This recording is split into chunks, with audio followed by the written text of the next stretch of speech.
Hello everyone. तो कैसे हैं आप सब लोग। मैं कुमार सुमन आपका तहे दिल से स्वागत करता हूं इनॉक्स एकेडमी के इस प्यारे से प्लेटफॉर्म पे। और जैसा कि मैंने आपको कहा था कि हम लोग मैथ की शुरुआत करने वाले हैं, यानी कि मैं आपको गणित पढ़ाने वाला हूं। तो आज भाई वही लेक्चर आने वाला है आपके लिए, और मैं बहुत सी चीज़ें सिखाऊंगा इस लेक्चर में आपको, जो कि एक क्वेश्चन सॉल्व करने के लिए आपको किन किन चीज़ों की आवश्यकता होती है, वो सारी बेसिक कॉन्सेप्ट को हम लोग सीखने वाले हैं। तो सबसे पहले इसमें किसी एक्सरसाइज की बात हम लोग नहीं करेंगे।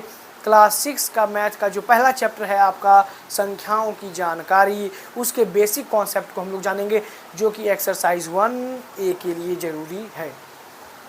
दूसरी बात कि यहाँ जो मैं बुक यूज़ कर रहा हूँ वो आपका एक जनरल बुक है, सुगम गणित, जिसको कि बहुत सारे स्टूडेंट्स बनाते हैं, इसलिए मैं एक जनरल बुक यूज़ कर रहा हूँ, सुगम गणित।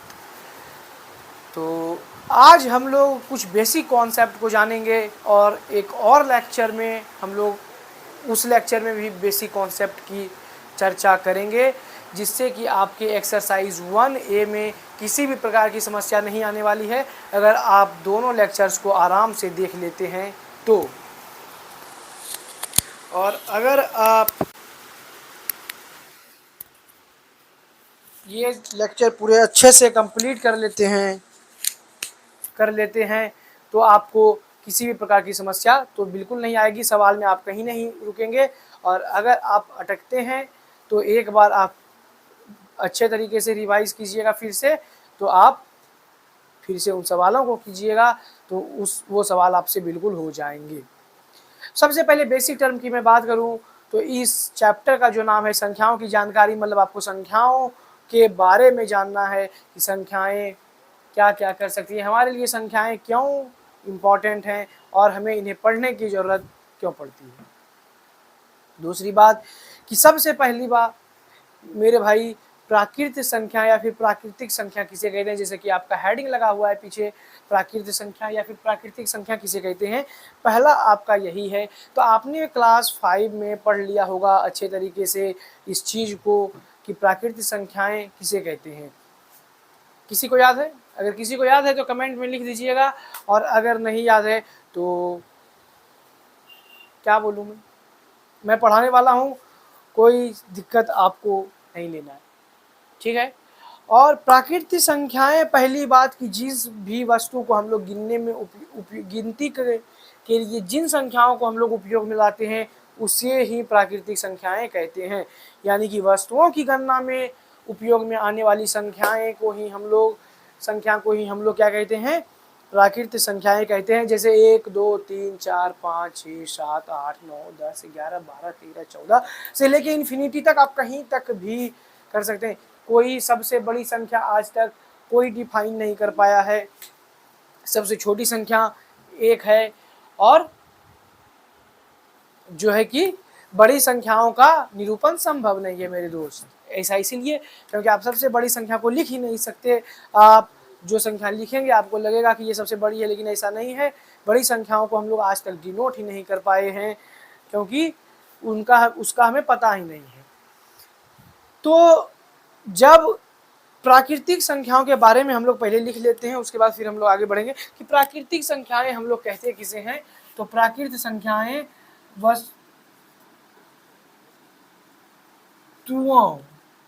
वस्तुओं की गणना मतलब गिनती, गणना में आने वाली संख्याएं, आने वाली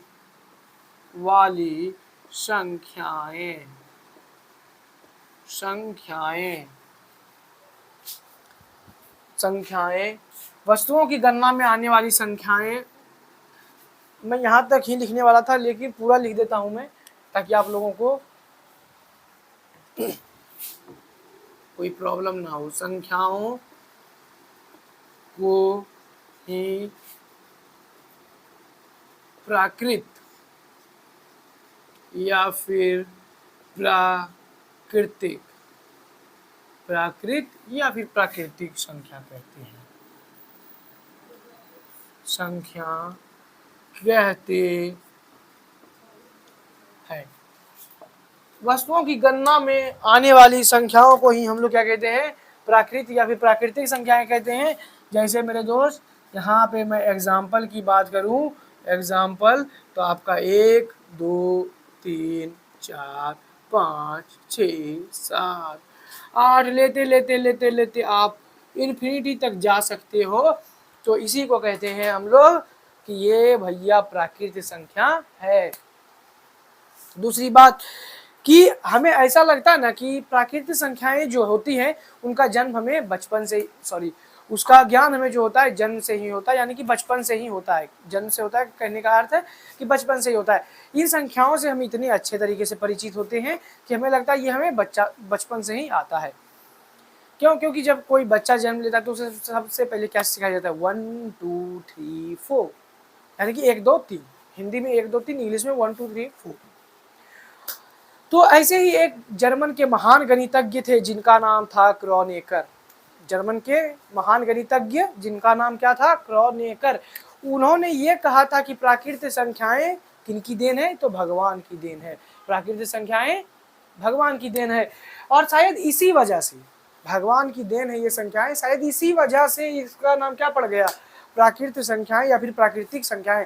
प्राकृतिक साइंस में हम लोग प्राकृतिक को मतलब क्या समझते हैं? प्राकृतिक मतलब वो चीज जो भगवान ने बना के हमें दिया है, उसी को तो कहते हैं प्राकृतिक। प्रकृति मतलब जो हमने क्रिएट नहीं किया, जो भगवान ने क्रिएट करके इस धरती पे बना के दिया है, उसी को हम लोग प्रकृति कहते हैं। उसी को यहाँ पे प्राकृतिक संख्याएं भी कह सकते हैं, यानी कि हमने इन्हें नहीं बनाया, इन्हें भगवान ने ही बना के दिया है, जिसे कि हम लोग यूज कर रहे हैं। दूसरी बात कि प्राकृतिक संख्याओं को संख्या रेखा पर पहले एक पॉइंट और यहाँ पे लिखिए कि जर्मन के महान गणितज्ञ जर्मन के महान गणितज्ञ, ये आपके एग्जाम में सवाल नहीं आएगा। महान गणितज्ञ क्रॉनेकर, कौन था भैया? क्रॉनेकर, KRO, क्रॉनेकर, KRONECKER। क्रॉनेकर ने कहा तो क्या कहा? क्रॉनेकर ने कहा कि प्राकृतिक संख्याएं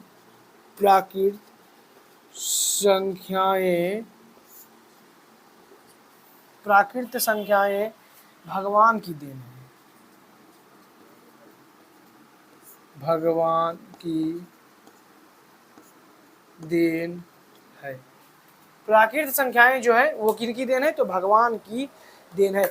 अब दूसरा जो आता है कि भैया हम लोग प्राकृतिक संख्याओं को कैसे संख्या रेखा पर निरूपित करते हैं, यानी निरूपित मतलब दर्शाना। तो कोई भी संख्या है उसे प्राकृतिक संख्या की अगर मैं बात कर रहा हूँ यहाँ पे, तो प्राकृतिक संख्या जो है उनको संख्या रेखा पे कैसे निरूपित किया जा सकता है? तो सबसे पहले आप इतना लिखिए, उसके बाद फिर हेडिंग को चेंज करके हम लोग ये देखेंगे कि उसको कैसे निरूपित किया जाएगा। उसके बाद फिर हम लोग पूर्ण संख्याओं की तरफ बढ़ेंगे, और पूर्ण संख्याएं भी कुछ नहीं है, बस जो है वो अगले टॉपिक में पता चलेगा। तो फटाक से आप इसे नोट कीजिए मेरी तरफ से दोस्त, फिर आगे बढ़ते हैं हम लोग।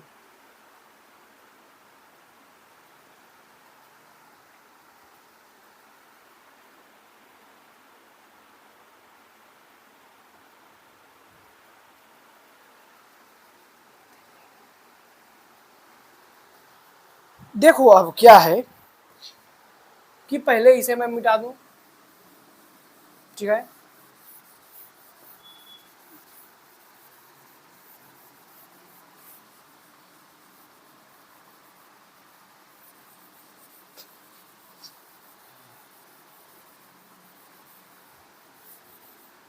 और एक और बात कहना चाहता हूँ मेरे दोस्त, ये साइंस नहीं, ये मैथ है। किसी भी प्रकार का समस्या आता है, आपको किसी भी प्रकार का डाउट आता है, तो आप प्लीज़ वीडियो कमेंट में पूछिएगा।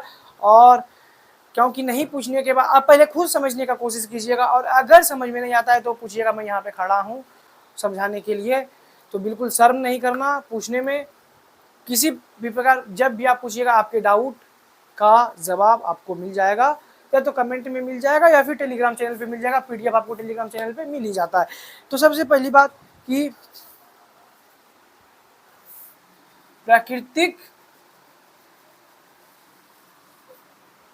कृत संख्या या फिर प्राकृतिक संख्याओं का संख्या रेखा संख्या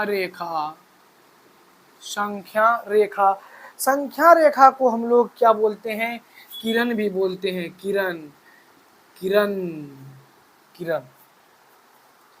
तो प्राकृतिक संख्याओं का संख्या रेखा या किरण, यहाँ लड़की किरण नहीं है मेरे दोस्त, यहाँ पे लाइन किरण है। समझ में आ रहा है? तो संख्या रेखाओं संख्याओं का संख्या रेखा या किरण पर निरूपण।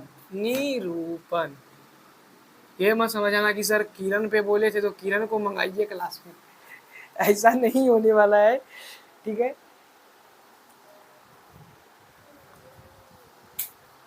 आपको पढ़ना मेरे ही साथ है। तो सबसे पहले क्या करेंगे हम लोग, एक लाइन को लेंगे। अरे भैया टेढ़ा बन रहा है ये। तो सबसे पहले हम लोग एक लाइन को लेते हैं मेरे। अरे इंचिया कहाँ गया रे? इधर देखो।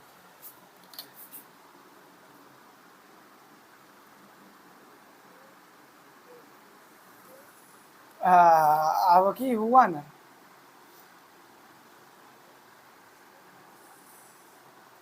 मैथ की क्लास है इसलिए ना यार, थोड़ा हंसी मजाक चलना चाहिए, नहीं तो बोर हो जाओगे तुम लोग। सभी हो जाते हैं, मैं भी हो जाता था अपने टाइम पे। तो सबसे पहले ना यहाँ जहाँ से हम शुरू करेंगे वहाँ ओ लेते हैं, जीरो नहीं, ओ। क्या लेना है? ओ लेना है। स्टार्टिंग पॉइंट ओ को भैया ऊपर कर दो, ओ, ठीक है, ओ। अब यहाँ से क्या करेंगे हम लोग कि बराबर दूरी पर इस रेखा पे जो है, बराबर दूरी पे रेखा मतलब लाइन की बात कर रहा हूँ। तो यहाँ जो है बराबर दूरी पर हमें कुछ छोटे छोटे क्या लगाने हैं? कट्स लगाने। यानी कि यहाँ पे है तो यहाँ पे बराबर दूरी पे, यहाँ पे 1, यहाँ पे 2, यहाँ पे 3, यहाँ पे 4, यहाँ पे 5, यहाँ पे 6, यहाँ पे 7, यहाँ पे 8, यहाँ पे 9, यहाँ पे 10, यहाँ 11, यहाँ 12, यहाँ 13, यहाँ 14, यहाँ 15, यहाँ 16। तो यहाँ पे लिखेंगे 0, यहाँ पे 1, यहाँ पे 2, यहाँ पे 3, यहाँ पे 4, यहाँ 5, 6, 7, 8, 9, 10, 11, 12, 13, 14, 15, 16। अब देखो मेरे भाई यहाँ पे क्या हो रहा है कि जैसे जैसे हम लोग इस संख्या रेखा पे आगे की ओर बढ़ते जा रहे हैं, इस किरण पे आगे की ओर बढ़ते जा रहे हैं, वैसे वैसे हमारी संख्याएं भी बढ़ती जा रही हैं, ठीक है?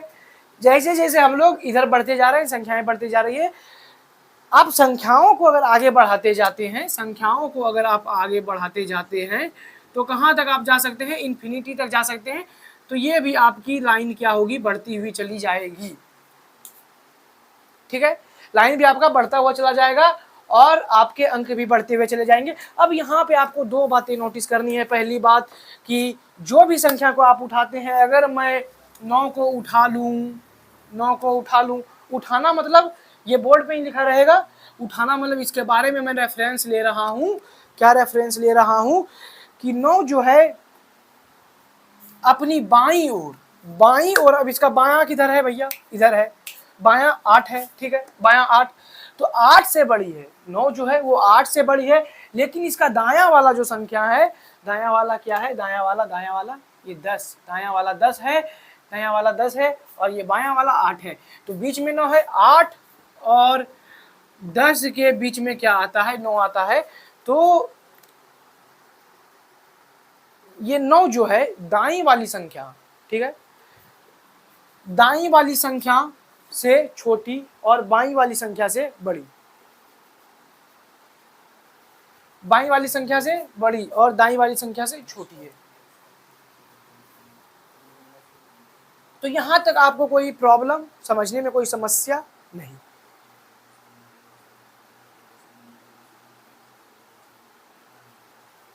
तो हर नंबर के साथ आप ऐसा करके देख सकते हैं कि हर प्रत्येक यहाँ पे जो आपको नंबर है वो अपनी बाईं ओर वाली संख्या से बड़ी और दाईं ओर वाली संख्या से छोटी है। बाईं ओर वाली संख्या से बड़ी और दाईं ओर वाली संख्या से छोटी है। मैं यहाँ से एक एग्जांपल फिर आपको देके दिखाता हूँ कि जैसे ये 14 है मेरा, तो ये 15 से छोटी है और 13 से बड़ी है। ठीक है, कोई दिक्कत यहाँ तक समझने में? बिल्कुल बेसिक से मैं समझाया हूँ। अगर क्लियर है तो कमेंट में क्लियर लिख देना मेरे भाई, मैं समझ जाऊंगा कि आप लोग को क्लियर है। और कोई डाउट है तो आप अपने डाउट पूछ लेना, आपके डाउट के आंसर आपको मिल जाएंगे। अब जब हम लोग बात करें कि जब हम लोग संख्याओं की तुलना करते हैं तो वहाँ पे हम लोग 3 प्रकार की चिन्ह संकेतों का उपयोग करते हैं। यानी कि इसके लिए तो हम लोग एक पॉइंट लिखेंगे ही, इसके लिए इस संख्या रेखा के लिए एक पॉइंट तो लिखेंगे ही कि प्रत्येक संख्या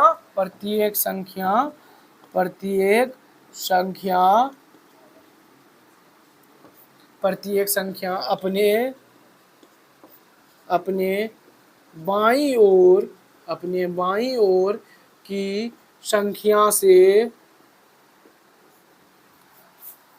प्रत्येक संख्या अपने बाईं ओर की संख्या से बड़ी तथा दाईं ओर की संख्या से छोटी है। दाईं ओर की संख्या से छोटी है।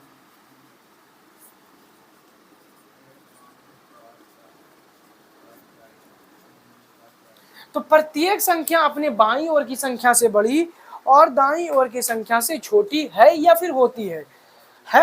होती है, बात बराबर है। यहाँ पे मेन कॉन्सेप्ट समझने का था वो मैंने आपको करवा दिया। अब एक चीज और करते हैं ना हम लोग कि जब हम लोग संकेतों का उपयोग करते हैं तो संकेतों का उपयोग क्यों किया जाता है? संकेतों का उपयोग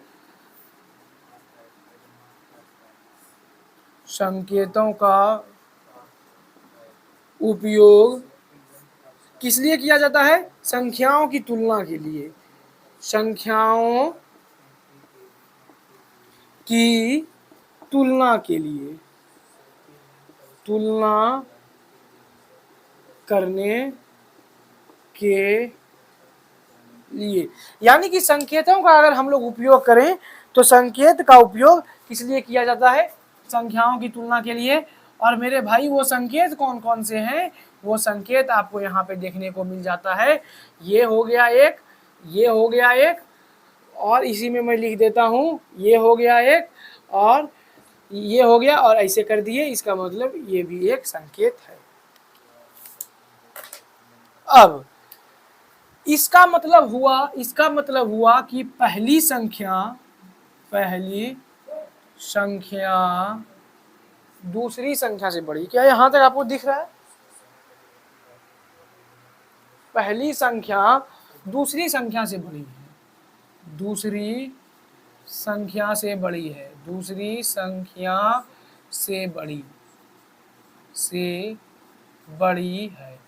पहली संख्या जो है वो क्या है? दूसरी संख्या से बड़ी है। ठीक, इसका मतलब ये हुआ कि पहली संख्या दूसरी से छोटी है। पहली संख्या दूसरी से छोटी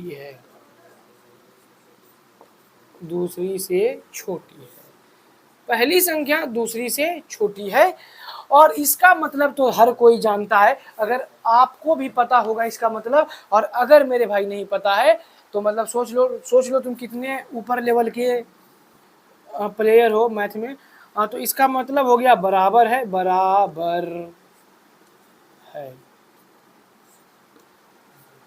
और इसका मतलब कि बराबर नहीं है।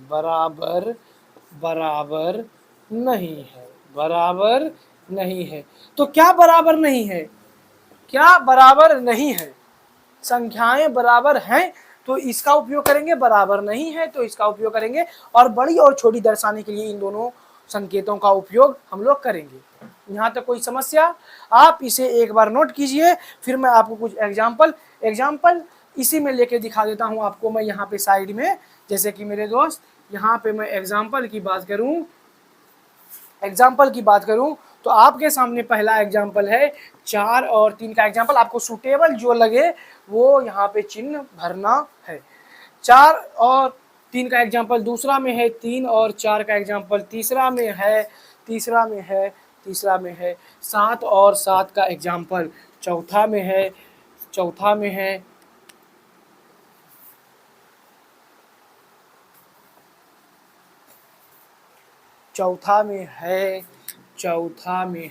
चौथा मैं समझाऊंगा खुद से। अभी पहले आप ये दो मेरे साथ करो। तो पहले में क्या भराएगा मेरे दोस्त, ये भराने वाला है कि 4 बड़ी है 3 से। इसको पढ़ेंगे कैसे, 4 बड़ी है 3 से, और इसको कैसे पढ़ेंगे, 3 छोटी है 4 से। तो पहले ये संख्या आ गया, यानी कि पहली संख्या बड़ी है दूसरी से, तो पढ़ेंगे 4 बड़ी है 3 से, और ये संकेत आ गया, मतलब पहली संख्या दूसरी से छोटी है, तो यानी कि 3 छोटी है 4 से। और यहाँ पे बराबर आएगा 7 बराबर 7, क्योंकि दोनों का वैल्यू सेम है। मैं इसको ऐसे भी लिख सकता हूँ कि 4 + 3 और डैश देके 5 + 2। ये तो मैंने बहुत सिंपल लैंग्वेज में लिखा है आपको समझाने के लिए, लेकिन मैं ये लिख दूं तो यहाँ पे भी आपको बराबर ही भरना है, क्योंकि 4 + 3 बराबर 7, 5 + 2 बराबर भी 7। अभी मैं यहाँ पे बात करूँ तो 10 बराबर नहीं है 12 की। क्या 10 बराबर है 12 का? नहीं, 10 बराबर नहीं है 12 के। मैं इसे ऐसे भी लिख सकता हूँ 8 + 4, 8 + 2 बराबर नहीं है 7 + 5 के। 8 + 2 बराबर नहीं है 7 + 5 के। तो यहाँ तक आपको कोई समस्या नहीं आई होगी। और अगर आपको आया है कोई भी समस्या तो आप अपने कमेंट में डाउट पूछ सकते हैं। तब तक के लिए नोट कीजिए आप। बिल्कुल बेसिक से मैं इतना सिंपल लैंग्वेज में लेके चल रहा हूँ कि मैथ में आपको एक भी समस्या नहीं होने वाली है, ये मेरी गारंटी है। जैसे मैंने आपको बोल के रखा था कि साइंस को जितना बेसिक के साथ मैंने डील किया है आपकी क्लास में 6 में, उतना ही मैथ को भी मैं डील करके देने वाला हूँ। एकदम हलवा कॉन्सेप्ट बनाने वाला हूँ आपके लिए। मैं नए अच्छे तरीके से पढ़ाने के लिए आपकी क्लास थोड़ा सा मैथ का लंबा रखा हूँ, ताकि आप रिवीजन प्रॉपर करके आइए और आपको कोई समस्या नहीं आए। और मैं इस बात को यही बोलता हूँ मेरे दोस्त, क्योंकि अभी से ना कल मैथ को थोड़ा सीरियस लीजिएगा, क्योंकि आप कहीं भी चल जाएं मैथ आपका पीछा नहीं छोड़ने वाला है। ये चीज़ मैंने भी अपनाया है, ये चीज़ मैंने भी देखा है, क्योंकि सभी को लगता है कि आगे चल के हमें 11th-12th में बायोलॉजी ले ली तो हमें मैथ का क्या काम है। वहाँ पे भी फिजिक्स में आपको मैथ पढ़ना पड़ता है।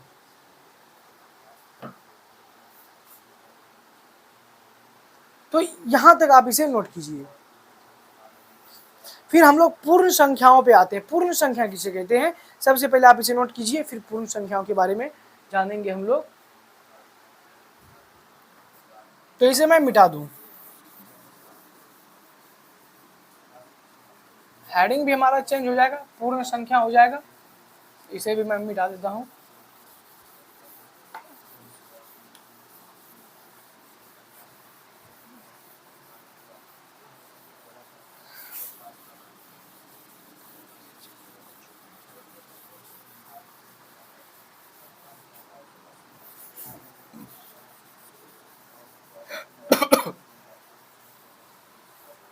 हेडिंग लगाइए आप लोग, पूर्ण संख्याएं। क्या लगाना हेडिंग?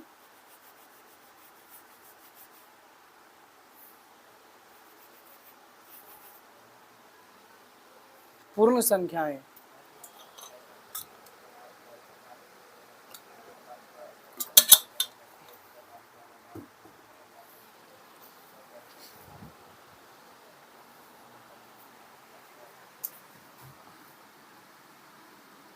पूर्ण संख्या।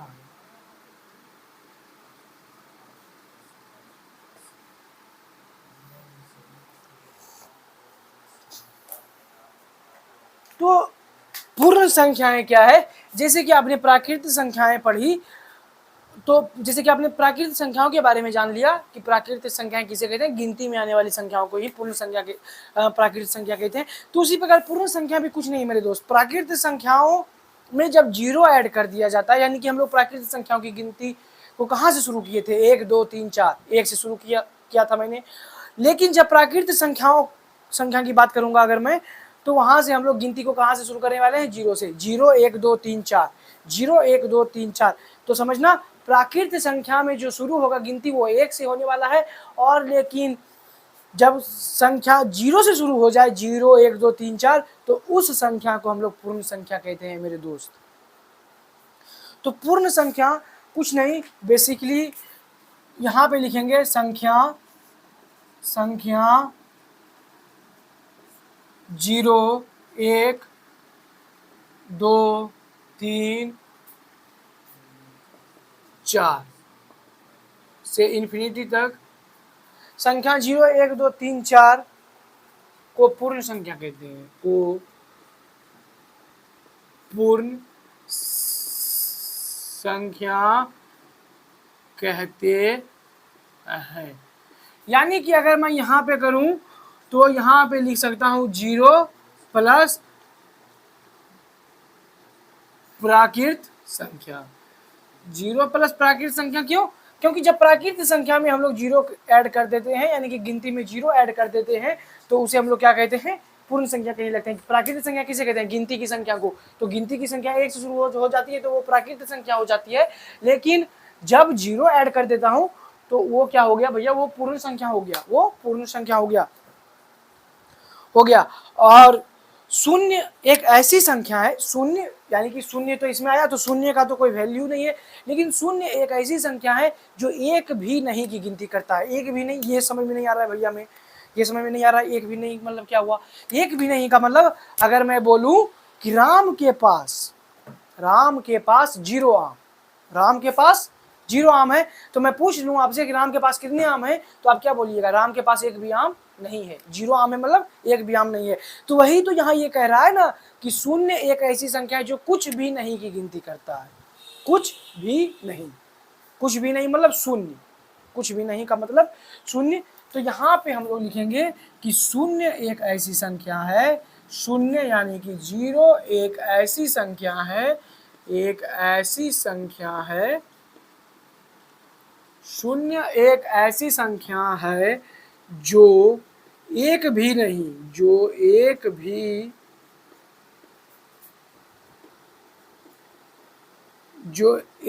नहीं की गिनती करता है, एक भी नहीं की गिनती करता है।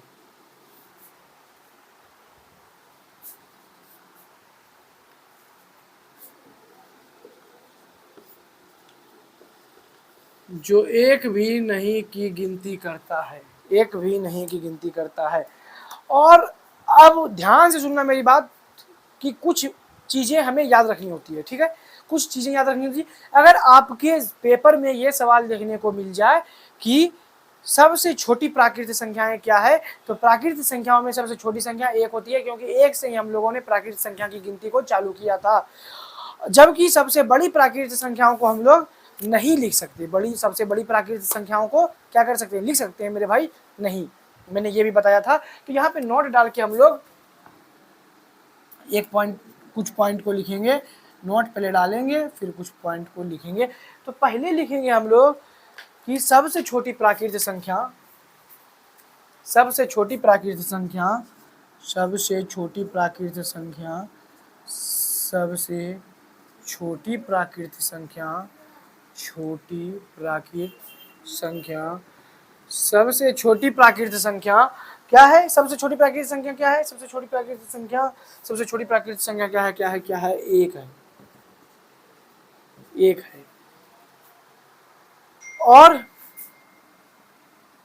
सबसे बड़ी प्राकृतिक संख्या को हम लोग नहीं लिख सकते। सबसे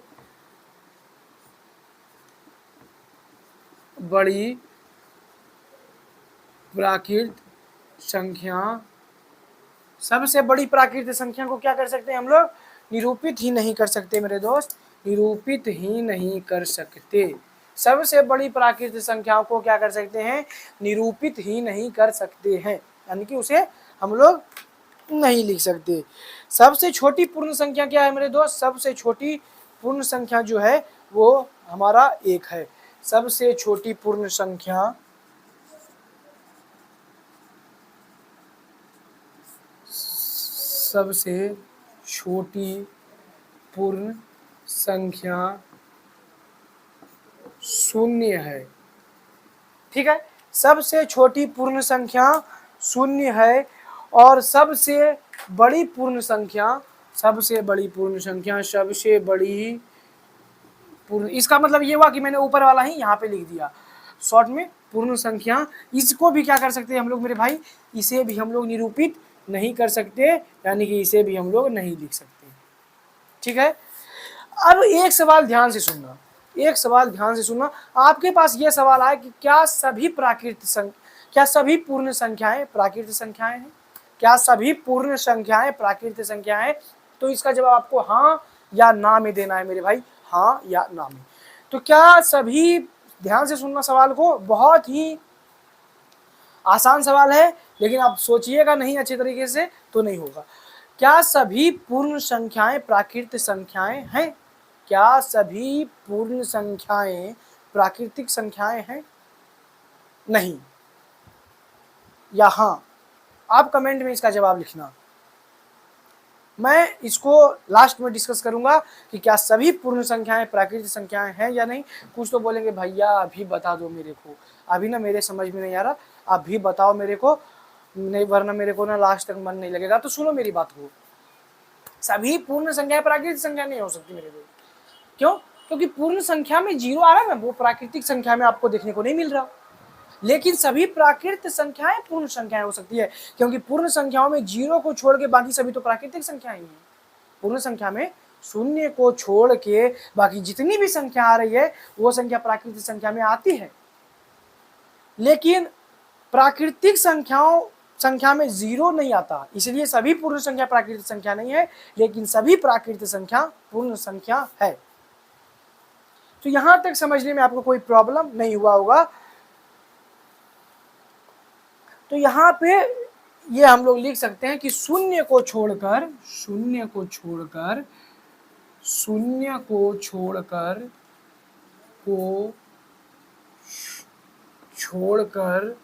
शून्य को छोड़कर सभी पूर्ण संख्या, सभी पूर्ण संख्या, शून्य को छोड़कर सभी पूर्ण संख्या प्राकृतिक संख्याएं, प्राकृत संख्या है। शून्य को छोड़कर सभी पूर्ण संख्या प्राकृत संख्या है। ये इतना घुमा के लिखा किताब में कि शून्य को छोड़ने के बाद सभी पूर्ण संख्या प्राकृत संख्या हो सकता है। तो हम लोग ऐसे भी तो बोल सकते हैं कि सभी प्राकृतिक संख्याएं पूर्ण संख्या है, उसमें कुछ हटाने का भी जरूरत नहीं है। यहाँ पे पूर्ण को प्राकृतिक बनाने के लिए तो जीरो हटाना पड़ रहा है, लेकिन जब प्राकृतिक को पूर्ण बनाना है तो उसमें क्या कुछ हटाना है? नहीं हटाना।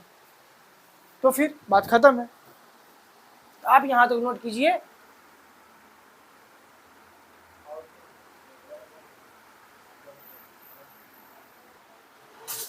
तो यहां तक आप नोट कीजिए, जल्दी से आप इसे नोट कीजिए। फिर हम लोग आगे बढ़ते हैं और जानते हैं कि भैया दार्शनिक संख्या लेखन प्रणाली क्या है। तो दार्शनिक संख्या लेखन प्रणाली क्या है मेरे दोस्त? दार्शनिक मतलब 10, दार्शनिक मतलब 10, संख्या मीन्स संख्या, संख्या मीन्स संख्या, संख्या मतलब और क्या कुछ होता है क्या? नहीं। तो दार्शनिक मतलब 10 और संख्या मतलब संख्या, लेखन मतलब लिखना, प्रणाली मतलब पद्धति। तो 10 संख्याओं से ही हम लोग किसी भी संख्या को लिख सकते हैं। और वो 10 संख्याएं कौन कौन सी है, वो 10 अंक कौन कौन से हैं? संख्या बोलना गलत होगा मेरे दोस्त, कि 10 अंक ही हम लोग बोलते हैं, यानी कि उसी 10 अंक से सभी संख्याओं को हम लोग लिख सकते हैं। तो फटाफट आप नोट कीजिए। अब मैं इसे मिटा दूं और हेडिंग को चेंज कीजिए और लगाइए दार्शनिक अंक लेखन प्रणाली।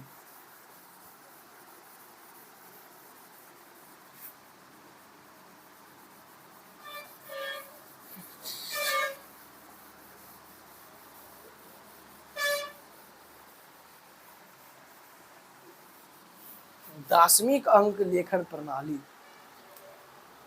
यहां पे दार्शनिक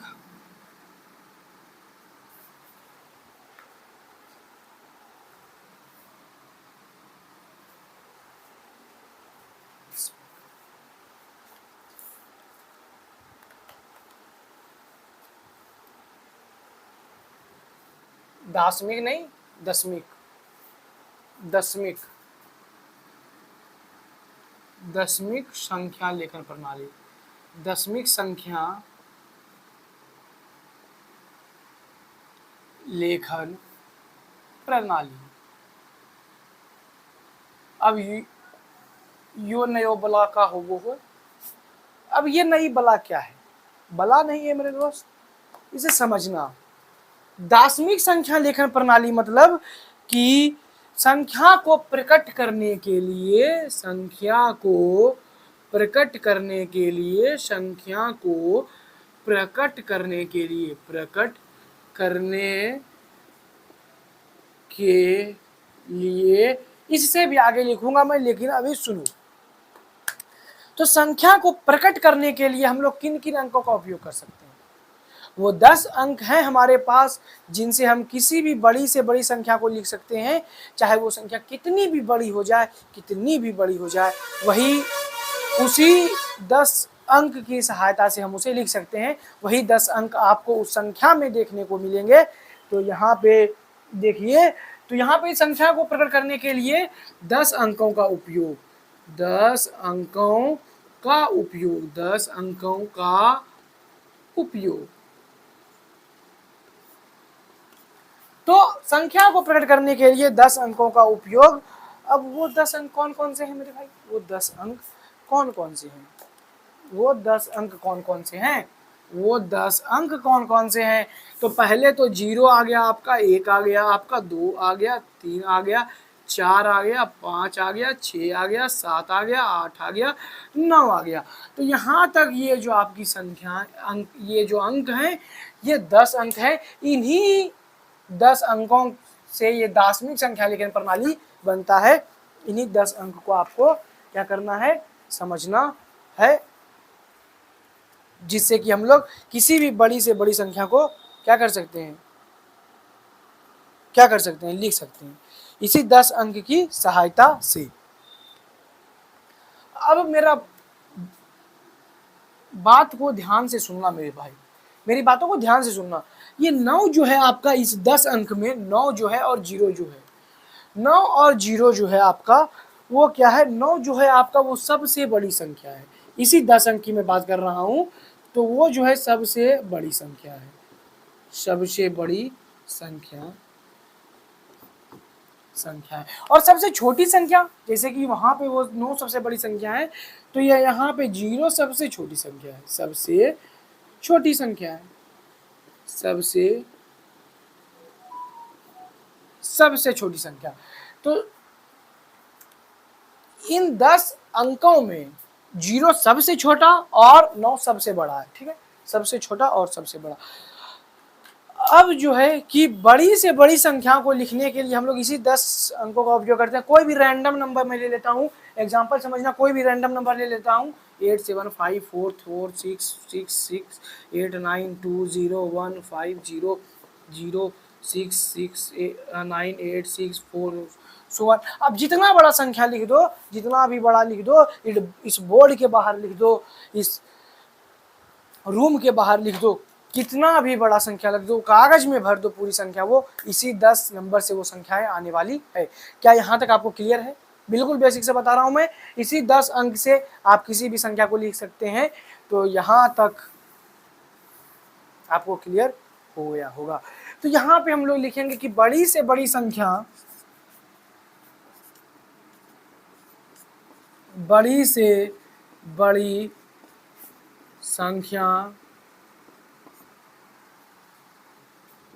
को लिखने के लिए,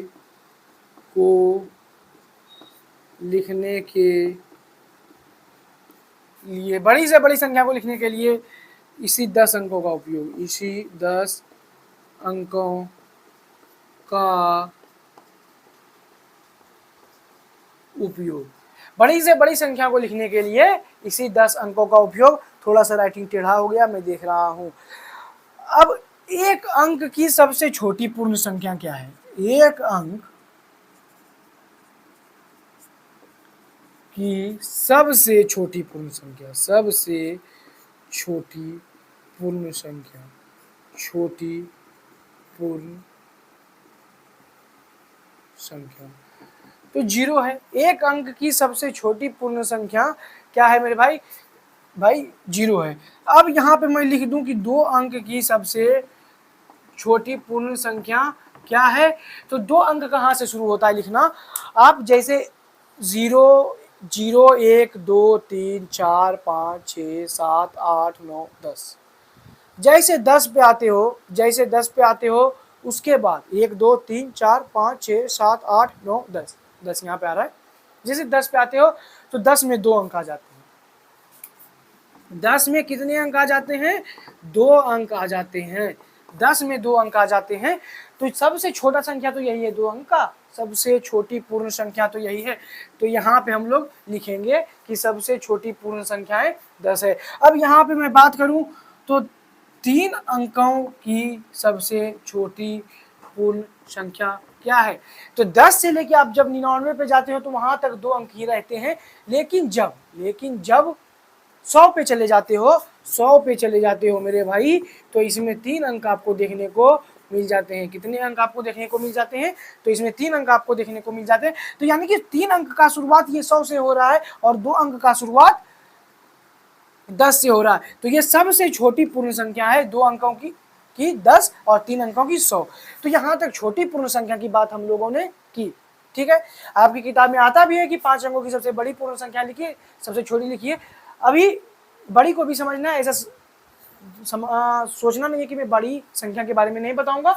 अभी इसके जस्ट नीचे में वही बता रहा हूं। अब यहाँ पे देखो मेरे भाई, एक अंक की सबसे बड़ी, एक अंक की सबसे बड़ी पूर्ण संख्या क्या होता है? सबसे बड़ी 0 से आप शुरू करके 1 2 3 4 5 6 7 8 9, 9 के बाद 10, 10 2 अंक में आ गया। एक अंक में सबसे लास्ट में क्या आया? 9। तो 9 भैया सबसे बड़ा हो गया ना। 9 क्या हुआ? 9 सबसे बड़ा हो गया। अब उसी प्रकार यहाँ पे मैं बात करूं कि 2 अंकों की सबसे बड़ी संख्या क्या होने वाली है? तो जैसे आप 2 अंक की शुरुआत ये हुआ था, तो यहाँ पे अंत होगा 2 अंक का, तो वो 99 पे होगा। कितने पे होगा? 99 पे होगा। 99 पे होगा। अंक का जो अंत होगा वो 99 पे होगा। 2 अंक की संख्याओं का जो अंतिम संख्या होगा वो 99 होगा। तो 99, क्योंकि जब 99 से 100 पे हम लोग आएंगे, जब यहाँ 99 से 100 पे आएंगे हम लोग, तो ये तो फिर 3 अंकों की संख्या हो जाती है। हमें तो 2 अंकों पर ही रहना है, तो छोटी पर रहना है। तो जहाँ पे शुरू हो रहा है उस संख्या को छोटी संख्या बोलेंगे, जहाँ पे अंत हो रहा है, जहाँ पे लास्ट हो रहा है, जहाँ पे खत्म हो रहा है, वो 2 अंकों की संख्या, 3 अंकों की संख्या आने से पहले खत्म हो जाती है 2 अंकों की संख्या। तो उस संख्या को, जो सबसे लास्ट में जो संख्या आती है, उस संख्या को हम लोग क्या बोलेंगे कि भैया ये 2 अंक की सबसे बड़ी संख्या है। तो 99 आपका सबसे लास्ट में आता है मेरे दोस्त। ठीक है, अब मैं इसी प्रकार 3 अंकों की सबसे बड़ी संख्या पूछ लूँ आपसे, तो कितना हो जाएगा? जैसे कि आप लोग 100 से शुरू करते हैं, तो ये सबसे छोटी संख्या है, तो ये यहाँ पे लास्ट होगा 999 पे, क्योंकि जब इसके बाद आप जाइएगा आगे तो 1000 हो जाएगा, जो कि 4 अंकों की सबसे छोटी संख्या हो जाती है, क्योंकि 4 अंक बनना सबसे पहले यहीं से शुरू होती है। 4 अंक की संख्या सबसे पहले 1000 में देखने को मिलती है और सबसे लास्ट 9999 में होता है। 4 अंक की सबसे अंतिम संख्या जो होती है वो 9999 से होती है। तो मैं एक बेसिक सा बात आपको बता देना चाहता हूँ कि जब भी बड़ी और छोटी संख्या पूछे, तो वह संख्या जो सबसे पहली संख्या हो उस अंक का, जैसे कि 3 अंक का पूछा है, तो 3 अंकों की सबसे पहली संख्या जो होने वाली है वो 100 होने वाली है, तो वो हमारी सबसे छोटी संख्या हो जाती है। और 3 अंक की सबसे जो लास्ट संख्या होने वाली है, जैसे कि 999 जो होगा आपका, वो सबसे बड़ा संख्या होगा। उसके बाद आप 1000 में जाओगे तो वो 4 अंक का संख्या हो जाएगा, जो कि सबसे छोटी संख्या होगी।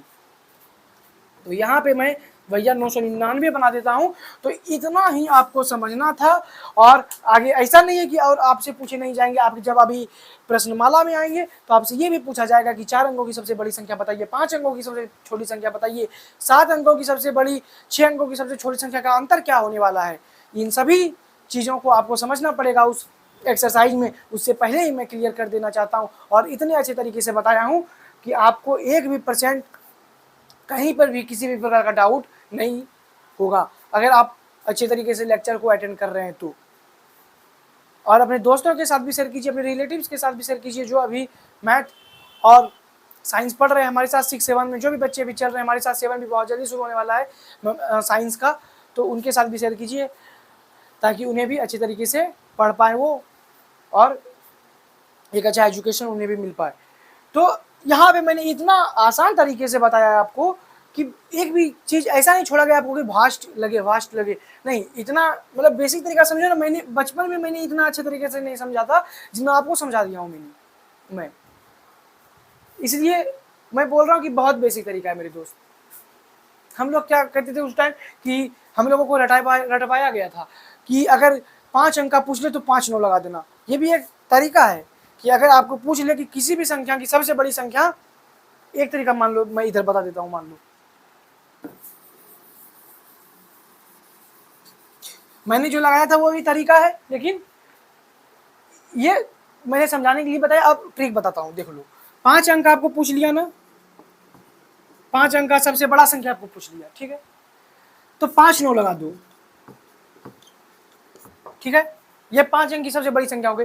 अब 5 अंक की सबसे छोटी संख्या में पूछ ले, 5 अंक की सबसे छोटी संख्या, तो 5 अंक में लाना है भैया सबसे छोटा, 1 लगा देना है, बाकी 4 जीरो लगा देना है, ठीक है। तो ये 5 अंक का था। अब 8 अंक का पूछ ले, 8 अंक का पूछ ले क्या सबसे छोटा संख्या, तो 8 अंक पुराना है तो पहला 1 लगाना है, क्योंकि जो शुरू होता है वो 1 से ही होता है। सबसे छोटी संख्या जो शुरू होती है वो 1 से, उसके बाद 0 लग जाते हैं। तो पहला 1 लगाना है, उसके बाद कितना अंक बचा, एक लगा दिए तो 8 में 1 अंक लग गया, एक। अब कितना बचा, 7, तो 7 शून्य लगा देने, यहाँ पे 7 शून्य लगा देने, 1 2 3 4 5 6 1 7, ठीक है। अब 8 अंक का हमें क्या पूछ ले, सबसे बड़ा संख्या, तो 8 9 लगा देना है। आपको जैसे समझ में आए वैसे आपको कर लेना है। 3 3 6 1 7 और 1 8, ठीक है। 3 3 6 2 8, 3 3 6 2 8। तो आपको जैसे समझ में आए मेरे दोस्त वैसे आपको करना है। और मैंने दोनों तरीका बताया आपको, सबसे बेसिक तरीका जो था मेरा समझाने का मैंने वो भी बता दिया, और जो ट्रिक लास्ट में आपको मैंने बताया है आप उनसे भी कर सकते हैं। लेकिन हाँ, जो बच्चे सिर्फ पीडीएफ देखिएगा, क्लास इसके लिए आपको करना पड़ेगा, तभी आप समझ पाइएगा। तो यहाँ तक आप इसे नोट कीजिए, यहाँ तक आप इसे 1 मिनट का समय मैं दे रहा हूँ, फटाफट अपनी कॉपी में लिखिए और नोट साथ बनाते हुए चलिए मेरे साथ। मैं लिखने का भी समय देता हूँ आपको। तो दार्शनिक संख्या लेखन प्रणाली में इतना ही आपको समझना था कि 10 अंकों का ही उपयोग करते हैं किसी भी बड़ी संख्या को लिखने के लिए, और वो 10 अंक हैं 0 से लेकर 9 तक। उसी 10 अंक से हम लोग किसी भी बड़ी संख्या को बना सकते हैं, चाहे वो संख्या कितनी भी बड़ी क्यों ना हो। और उसी के अंदर हमने ये भी सीखा कि सबसे छोटी संख्या 1 अंकों की, सबसे छोटी संख्या 2 अंकों की, सबसे छोटी संख्या 3 अंकों की, जितनी अंकों का पूछे सबसे छोटी संख्या कैसे निकालना है, और सबसे बड़ी संख्या किसी भी अंक का कैसे निकालना है। और मैंने लास्ट में आपके सामने ये ट्रिक भी बताया कि कैसे रखना है, तो इसे मैं मार्क कर देता हूँ यहाँ पे ट्रिक के साथ। और आपको पीडीएफ मिल जाएगा टेलीग्राम पे, तो आप आराम से अपने लेक्चर्स को देख सकते हैं, अपने पीडीएफ को देख सकते हैं, और डाउट भी पूछ सकते हैं। डाउट ग्रुप भी हमारा, जिसका सारा लिंक आपको वीडियो की डिस्क्रिप्शन चैनल के अबाउट में मिल जाएगा, तो आप देख लीजिएगा और वीडियो को भी शेयर कर दीजिएगा। और अगर आपको ये लेक्चर पसंद आता है तो लाइक कर दीजिएगा, और जितने भी लोग आपके आसपास में सभी को बता दीजिएगा इनॉक्स अकेडमी के बारे में। तो ये सभी बिल्कुल बेसिक टर्म थे जो कि मैंने आपको समझाया और आपको बताया। अब संख्याओं की तुलना तो मैंने आपको पिछले लेक्चर में बता दिया है, लेकिन अब इसकी स्पेशल जरूरत क्यों पड़ गई, संख्याओं की तुलना कैसे करते हैं। अब ये साइन वाला तुलना नहीं है मेरे दोस्त, साइन का तुलना नहीं है कि एक तो बड़ी लगा देते हैं एक छोटी लगा देते हैं, अब ये नहीं है।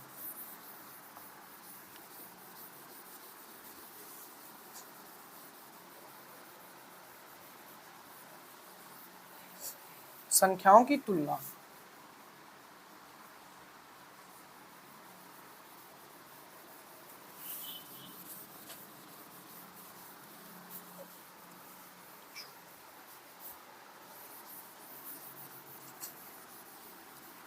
और आपको ना बिल्कुल घबराना नहीं है। मैं बेसिक कॉन्सेप्ट, आप लोगों को ये पसंद होगा वीडियो में कि आप लोग इस चीज़ को ज़्यादा पसंद करते हैं कि कोई आए सवाल सॉल्यूशन दे और चला जाए। मैं बेसिक कॉन्सेप्ट इसलिए लेके आया हूँ, मैं भी चाहता तो सवाल सॉल्यूशन देके निकल सकता था, लेकिन बेसिक कॉन्सेप्ट इसलिए लेके आया हूँ ताकि आपको चीज़ अच्छे तरीके से समझ में आए, आप चीज़ों को आसानी से समझ पाएँ, आसानी से सीख पाएँ। और जब आप कॉन्सेप्ट पे काम करते हैं तभी आपके सवाल खुद से सॉल्व होते हैं। आप हमेशा दूसरे को देख के सवाल सॉल्व मत कीजिए, कॉन्सेप्ट को पकड़िए, उसके बाद फिर एग्जाम्पल लगाइए, उसके बाद सवाल पे आइए। ये मैं आपको बता रहा हूँ, तो आप इसे करके देखिएगा, उसके बाद फिर पता चलेगा। तो यहाँ पे देखिए कि संख्याओं की तुलना, संख्याओं की तुलना, संख्याओं की तुलना, संख्याओं संख्याओं की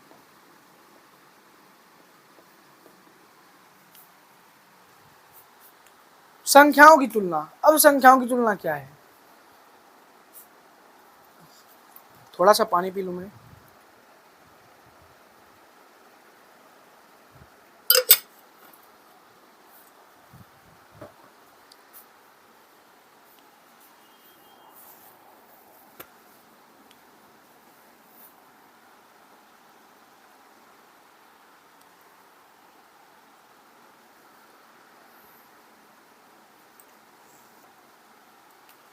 अब जैसे मेरे भाई एग्जाम्पल समझो, यहाँ पे पहले इसमें समझना कुछ नहीं है, बस एग्जाम्पल है।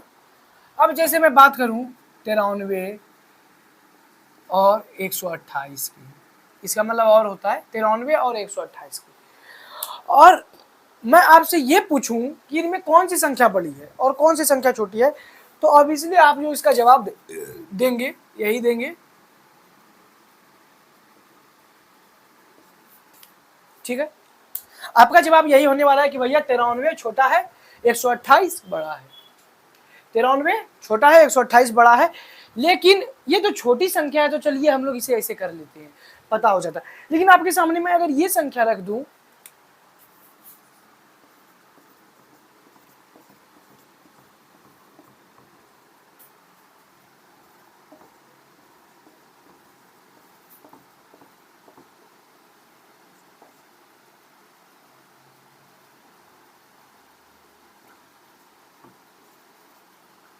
अगर मैं आपके सामने ये संख्या रख दूं, तो क्या आपको तुलना कैसे करना है, आपको पता कैसे चलेगा कि भैया ये संख्या बड़ा है या फिर ये संख्या छोटा है? तो मुझे तो पता है कि भैया ये संख्या बड़ा है, क्योंकि लिखा तो मैं ही हूँ इसे, मुझे तो पता है ये संख्या। तो आज इस टॉपिक में मैं यही सिखाने वाला हूँ, इस टॉपिक में, कि संख्याओं की तुलना हम लोग कैसे करते हैं। तुलना मतलब कंपेयर कैसे करते हैं। तो जैसे कि यहाँ पे आपको सबसे बढ़िया कंपेयर करने का क्या है तरीका, ये भी मैं अभी समझाऊंगा, इसलिए मैं इसे रहने देता हूँ। इसमें कितने अंक है मेरे भाई? इसमें 93 में कितने अंक हैं? तो भैया इसमें तो 2 अंक है। अब इसमें कितना अंक है? भैया इसमें तो 3 अंक है। इसमें इसमें कितना अंक है? इसमें तो 3 अंक है। तो सिंपल सी बात है कि जिसमें अंकों की संख्या ज्यादा हो वो संख्या बड़ी हो जाती है, जिस संख्या में अंकों की संख्या अधिक हो वो संख्या बड़ी हो जाती है। लेकिन जिन अंकों में संख्या समान हो उसमें क्या करेंगे? इसमें तो बराबर है, 1 2 3 4 5 6 7 8 9 10 11, 11 अंक है इसमें। 1 2 3 4 5 6 7 8 9 10 11, इसमें भी 11 अंक है। अब क्या करें हम लोग? तो इसके लिए एक तरीका है। तरीका क्या है? 11 अंक इसमें भी है, 11 अंक इसमें भी है, इसमें 11 अंक है, और भैया इसमें भी 11 अंक है, 11 अंक है। तो इसमें क्या करते हैं ना, दोनों संख्याओं में जब अंक बराबर होता है तो दोनों संख्याओं के बाईं ओर, बाईं ओर, बाईं ओर, बाईं ओर से संख्या के सबसे बाईं ओर स्थित सबसे, यानी कि जो संख्या है उसके सबसे बाईं ओर स्थित जो अंक है, दोनों संख्या के बाईं ओर, दोनों संख्या में मिलाना है, दोनों संख्या की बाईं ओर से स्थित अंक को एक एक करके तुलना में लाते हैं। यानी कि सबसे स्थित बायां ओर में क्या है? 8 है, उसके बाद फिर इसमें भी 8 है, तो ये दोनों तो भैया बराबर हो गया, 8 और 8 बराबर हो गया। पता नहीं चल रहा है कि कौन सा संख्या बड़ा है कौन सा संख्या छोटा है। अब इसको मिलाएंगे हम, इसको जब मिलाएंगे तो ये क्या करेंगे? 4 4 हो गया, भैया ये भी तो बराबर हो गया, इसमें भी पता नहीं चल रहा कि कौन बड़ा कौन छोटा। अब 2 को बड़ा मिलाएंगे हम, फिर जब 2 को मिलाएंगे तो सॉरी ये आगे चल गया, इसलिए मैं भी कंफ्यूज हो गया यार कि मैंने लिखा तो बराबर था, ये कैसे हो गया बड़ा छोटा? तो ये भी बराबर हो गया, भैया इसमें भी नहीं पता चल रहा कौन है। अब क्या करें भाई? अब ना करते हैं 5 को मिला देते हैं यार, तो यहाँ भी 5 है मेरे दोस्त, ये भी भैया बराबर हो गया, इसमें भी नहीं पता चल रहा।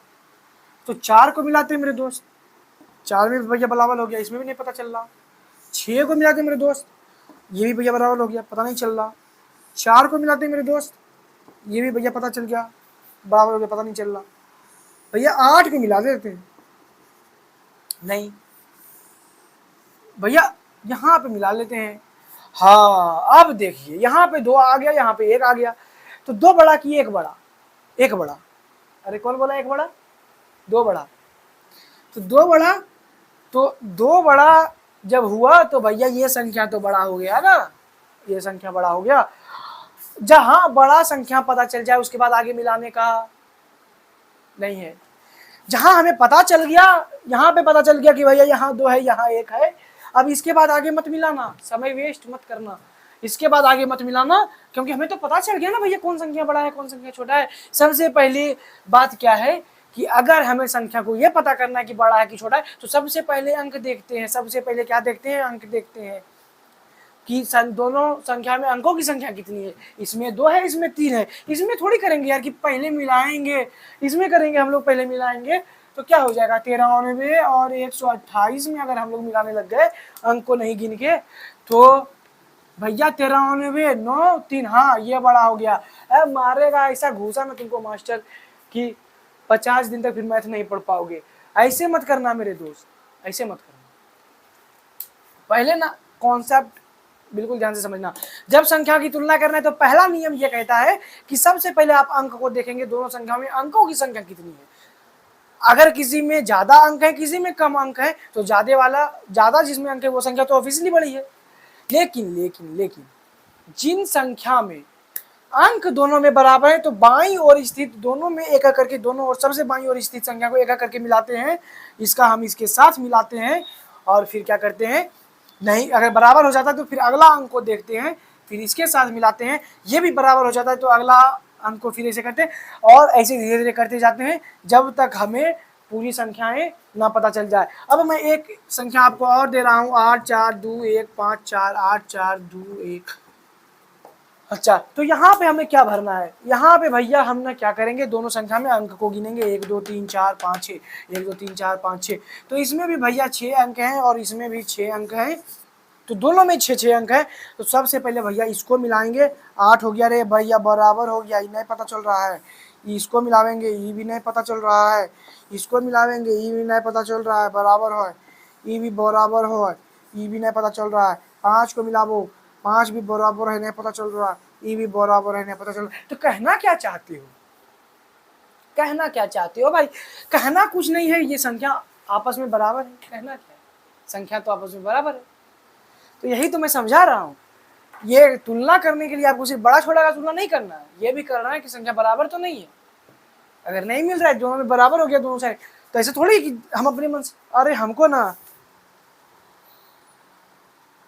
दोनों संख्या बराबर है, हमको ना ई साइड वाला राइटिंग पसंद नहीं आ रहा, हम ना इसको ऐसे मार देते हैं,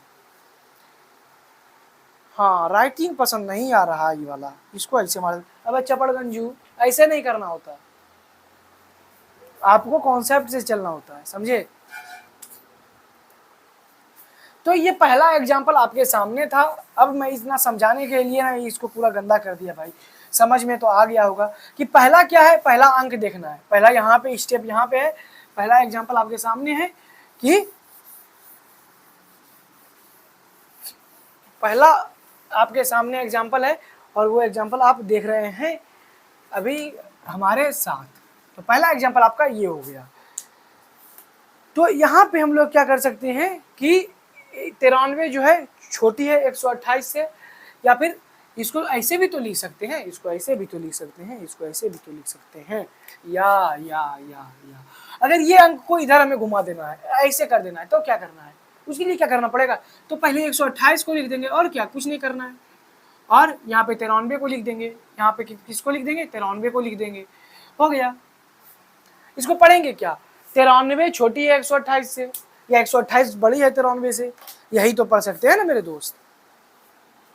दूसरा एग्जाम्पल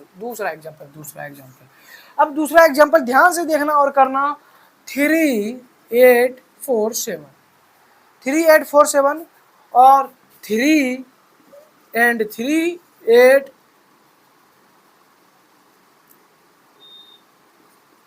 7, ठीक है। तो अब इसको आप कंपेयर कीजिए और इसमें आप बताइए कि कौन सा संख्या बड़ा है, कौन सा संख्या छोटा है।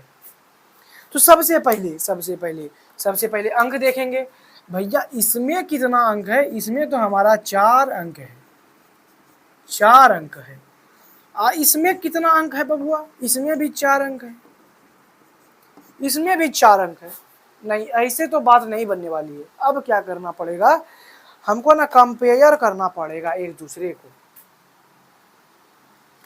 तो लिखते हैं ऐसे 3, 8, 4, 7 और 3, 8, 5, 7। तो सबसे बाईं ओर स्थित अंक को मिलाते हैं। पहले इसको मिलावेंगे, तो भैया इसके पास आ गए हम ना, नहीं बना बात। अब ना इसके पास आ गए हम 8 के पास, ये दोनों को मिलाए तो नहीं, अब इससे अगला अंक को मिलाना है, तो ये दोनों भी बराबर हो गया ना, ना बना बात। ओहो, तो अब इसके पास आए तो भैया क्या देखे, नहीं ये तो बराबर नहीं है। यानी कि पहला जब हम मिला रहे हैं तो पहला बार जब हम मिलाए सबसे पहली बाई संख्या को, बाई और स्थित संख्या को, तो 3 बराबर 3 हो गया, 3 बराबर 3 हो गया। दूसरी बार जब हम मिलाए तो 8 बराबर भी 8 हो गया, और तीसरी बार जब हम मिलाए तो यहाँ पे क्या हो गया कि 4 बराबर नहीं है 5 के। मतलब क्या है कि 4 छोटा है 5 से। तो यहाँ पे हमें क्या पता चलता है कि आपका जो है, यही तो आपका डिसाइडिंग फैक्टर है, डिसाइडिंग फैक्टर। तो क्या डिसाइडिंग फैक्टर है, अंक को ये बताने वाला डिसाइडिंग फैक्टर है कि कौन सा संख्या बड़ा है, कौन सा संख्या छोटा है, कौन सा संख्या बड़ा है और कौन सी संख्या छोटी है। तो यहाँ पे एक काम करें हम लोग, अगर इसे बराबर ना देके डायरेक्ट मैं समझा दूं, बराबर तो समझ ही गए कि भैया बराबर नहीं है, छोटा है। तो ये क्या है, डिसाइडिंग फैक्टर है आपका।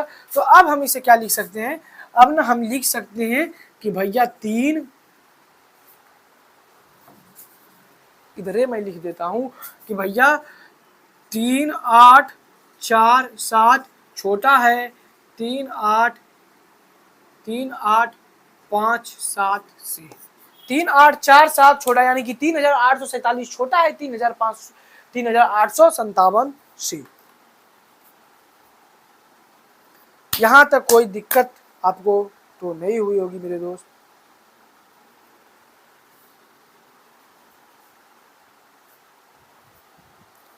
फटाफट आप इसे नोट कीजिए, फटाफट फटाफट फटाफट।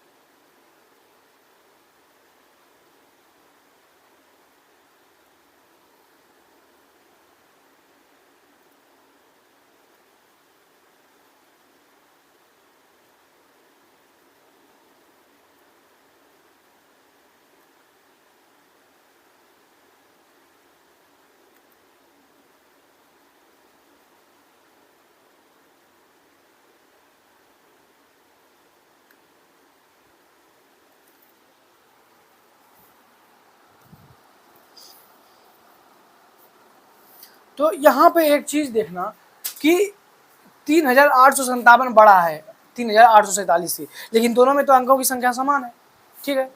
तो अंकों की संख्या समान होने से हम ये नहीं बोल सकते कि दोनों संख्याएं आपस में बराबर है। तो यहाँ पे हम एक पॉइंट लिखेंगे, पॉइंट लिखने की जरूरत नहीं है,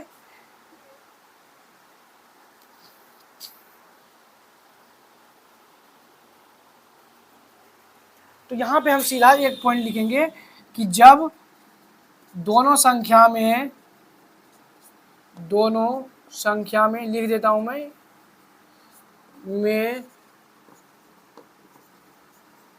अंकों की संख्या बराबर हो,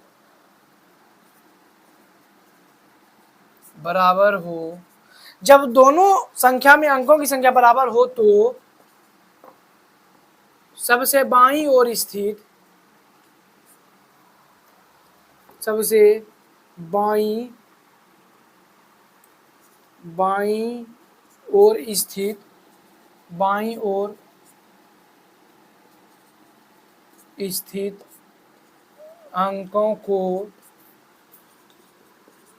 एक एक कर मिलाते हैं, एक एक कर दोनों संख्या तो बाईं ओर स्थित अंकों को एक एक कर दोनों संख्या में मिलाते हैं, दोनों संख्या में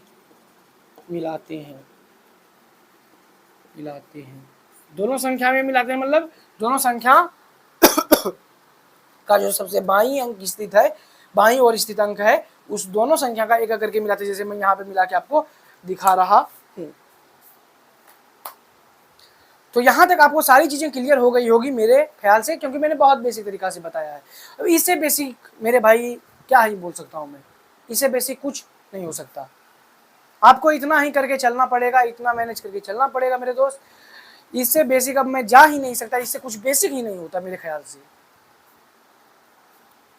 नोट कीजिए फटाफट आप।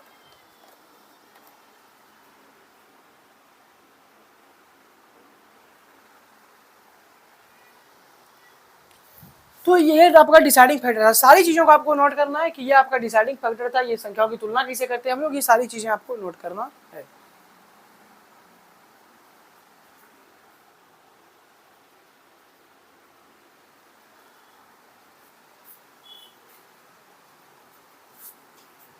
अब देखो अगला टॉपिक क्या है।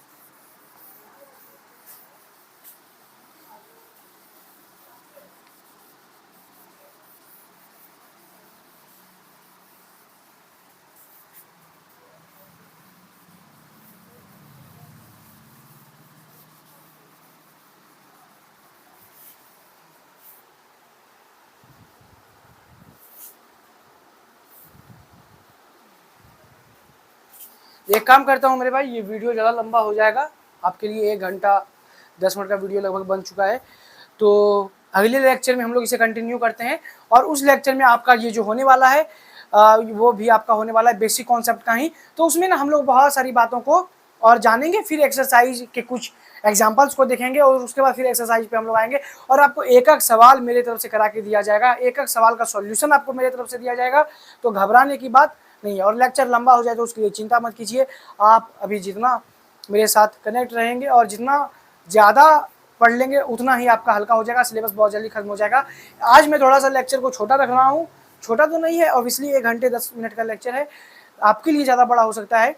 अभी मैं चाहूँ तो और आपको बता सकता हूँ, आरोही क्रम, अवरोही क्रम, पूर्ववर्ती परवर्ती संख्या निकालना, स्थानीय मान निकालना, ये 3 टॉपिक हमारे बच जाते हैं जिसे कि मैं अभी कवर कर सकता हूँ। लेकिन यदि लेक्चर ज़्यादा लंबा हो जाए ना हो जाए, आप भी आराम से मन लगा के पढ़िएगा। और कॉन्सेप्ट इतनी हलवा तरीके से मैंने आपको समझाया, इतनी बेसिक तरीके से समझाया है, बिल्कुल समझ में आ गया होगा। तो लेक्चर अगर आपको पसंद आया तो अपने दोस्तों के साथ शेयर कीजिएगा, अपने रिलेटिव्स को बताइएगा इनॉक्स अकेडमी के बारे में। और क्लास 6 7 के जितने भी बच्चे हैं आप हमारे साथ जुड़ जाइए, आपको बहुत मजा आने वाला है हमारे लेक्चर में। तो पढ़ते रहिए, मस्त रहिए। See you super soon in the next lecture के बच्चे, see you super soon in the next lecture. तब तक के लिए मस्त रहें, पढ़ते रहें, व्यस्त रहें। Okay bye, see you super soon in the next, love you all. मस्त रहिएगा और पूरा रिवीजन करके रखिएगा, तभी आपसे मैथ की लेक्चर सॉल्व होगी। अगर आप रिवीजन करके नहीं रखते हैं तो मैथ के लेक्चर फिर सॉल्व नहीं होते, और इनमें कुछ समझना है ही नहीं। आप क्लास को एक बार अच्छे से देखिएगा, टेलीग्राम पे जाके PDF अपने से लिख लीजिएगा या फिर क्लास के साथ लिख लीजिएगा नोट्स में, तो आपको सारी चीज़ें क्लियर हो जाएगी। तो पढ़ते रहिए, मस्त रहिए। See you super soon in the next lecture. Okay, love you, bye bye, Tata.